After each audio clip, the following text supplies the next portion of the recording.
Okay, am I in bare my soul mode now? So I have to keep a little bit veiled if I get misty, and it's not a joke. I can get verklempt like the best of them. Now, over the past year, dear philosophers, dear colleagues, even though, what are we about colleagues? Up until now, you've been wittingly or unwittingly, mostly unwittingly, as it turns out, pardon me, my teachers. Dear professional academic philosophers, you have been my teachers. You have allowed me to continue to some degree, beyond which what's the term?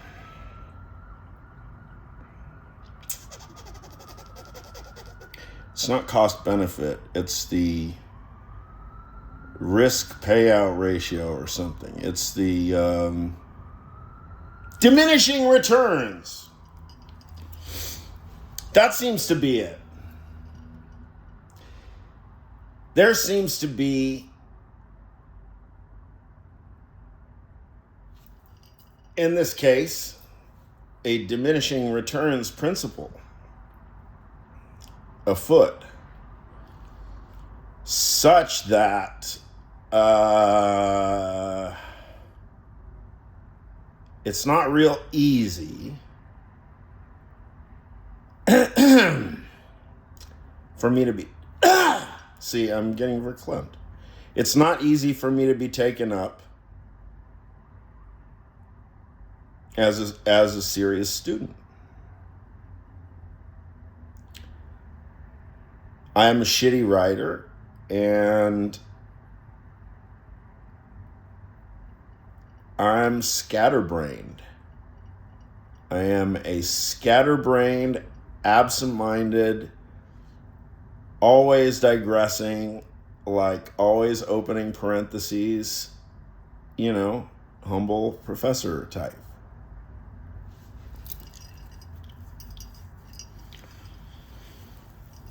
So as teachers, y'all open yourself a priori to a certain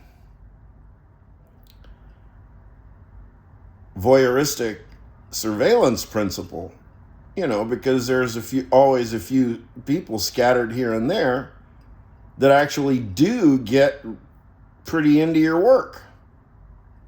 And if you get sufficiently deep into some niche writer like Steve Yablo or Eli Hirsch. Eli Hirsch, is that the substitutional quantification guy? Or no, that's quantifier variance. Quantifier variance. See, I talked about this. It was some months ago. I mean, go find it. There's 500 videos on between my two YouTube channels. Go find it. I don't even know. I wouldn't know how to find it at this point. Eli Hirsch, quantifier variance. And so I wrote him because I was working on this master's thesis. Trying to, anyway. Well, I did it. Notwithstanding what? Notwithstanding the help. No, notwithstanding. Anyway. Professor Hirsch didn't help because in one email I said basically, hi, nice to meet you, Georg Cantor and Plato love and stuff, but also quantifier variance. Hey, and right? Sound good? He was polite. It's like a one-sentence response. He's like, I don't know. I don't think he said sounds interesting. Usually that's kind of the throwaway line. Sounds interesting or whatever.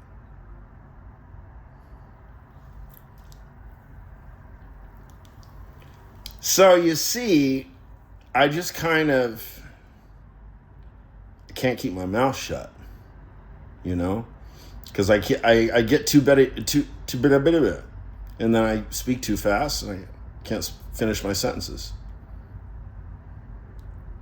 Too many big ideas. Too many big ideas. No follow through. No follow through. Well, there are follow through attempts. They exist. They're on record.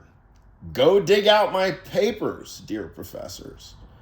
Dig out all of that asswipe I so boldly asserted was a term paper.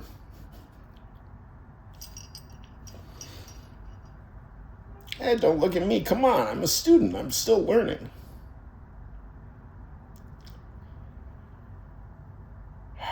What was I going to talk about? Oh, I was going to level with y'all. What was I going to level with y'all about? Bearing my soul, or what is that? I don't know. Where does that come from? Bearing your soul.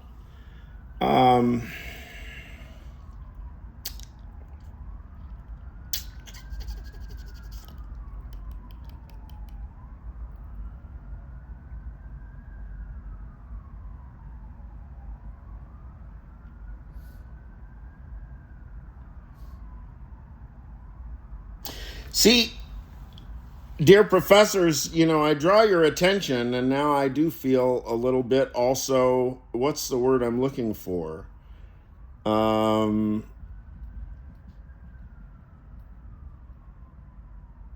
Maybe I've earned myself a little bit of leeway, because so far, don't tell me I haven't been right. At least so far as goes whatever theoretical posits I've been entertaining apropos the university as such. And if I only had Lee Bollinger's arguments on hand the entire year, because he was making those arguments the whole year and even years prior, because he's like totally a First Amendment guy.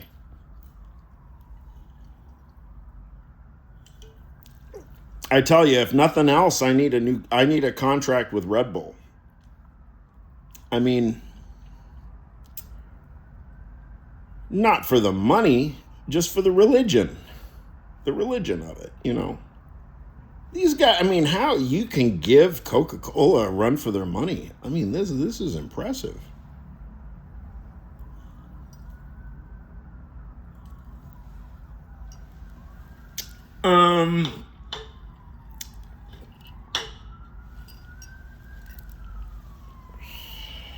Patience, listening, especially when we know that serious matters are afoot, especially when we know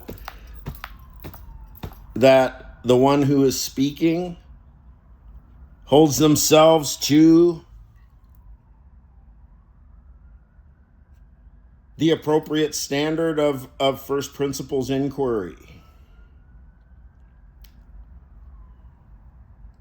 We know at this point that Lee Bollinger is basically making arguments that are in lockstep with the force, rhythm, and pathos of what I've been driving at.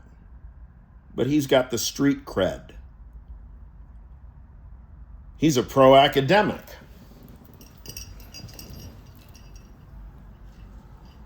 Why can he do it? Indeed. Quod erat demonstrandum, dear philosophers. Why can Lee Bollinger do it? Or shall I add Heather Cox Richardson or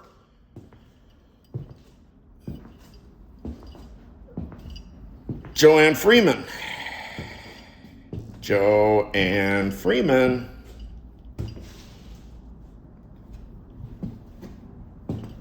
Yale. History. Yeah, everybody's watching. Why wouldn't they be watching? You know, y'all are the thought leaders. Y'all are the thought leaders. And it doesn't matter that journalists don't know who the thought leaders are, right? And got the rest of the society chasing its tails between Jeffrey Hinton or Flinton or illiterate or whatever the fuck, and Nick Bostrom with the budgets and the paranoia and whatever the fuck. We haven't even begun any discourse about the problems of LLMs. Have we, dear philosophers? Have we? Indy.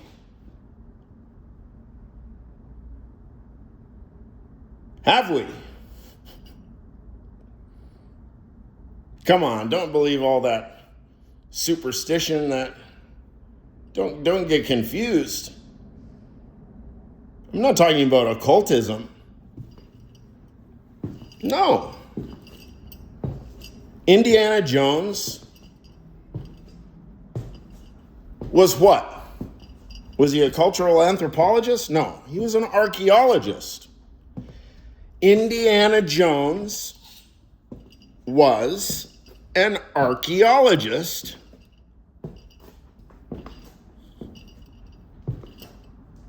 Was he not?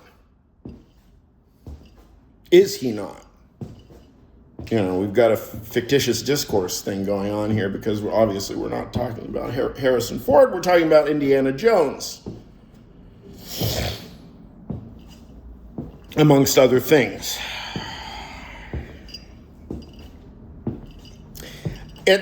Look,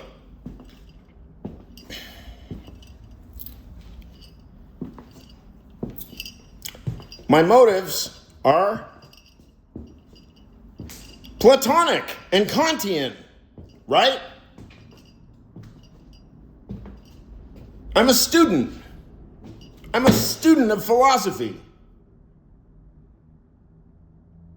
Raised up to adult years in the United States of America, reading whatever the fuck I wanted to all the time, listening to whatever the fuck I wanted to all the time.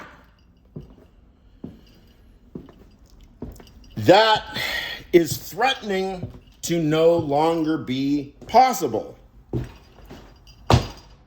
But that ground of existence is just as real.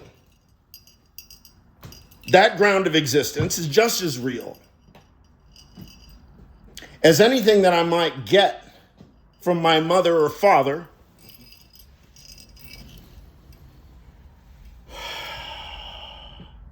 or any idea, because I'm talking about concrete, real history. I'm talking about the roots of my own intellectual formation. We live in a country where this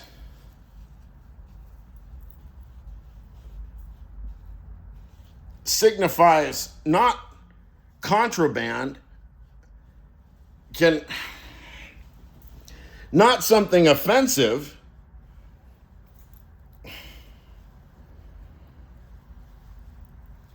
right? Did I get it?